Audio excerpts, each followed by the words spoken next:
जी, सबसे पहले मैं आपका परिचय जानना चाहूँगा। मेरा नाम राहुल तिवारी हुआ।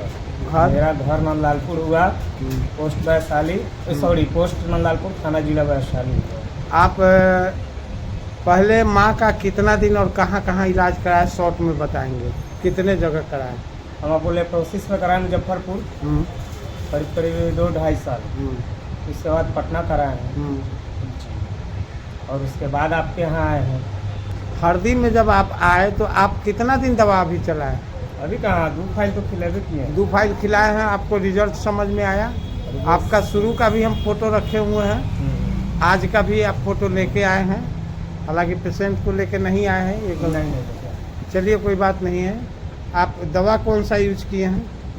यह डिब्बे 60 लिबा सिगरेट 2 डिब्बा? 2 डिब्बा। 2 डिब्बा ही रिजल्ट आपको दे दिया? हाँ, 2 डिब्बा तो दिया है, रिजल्ट तो अभी तो आया है आपके पास। आप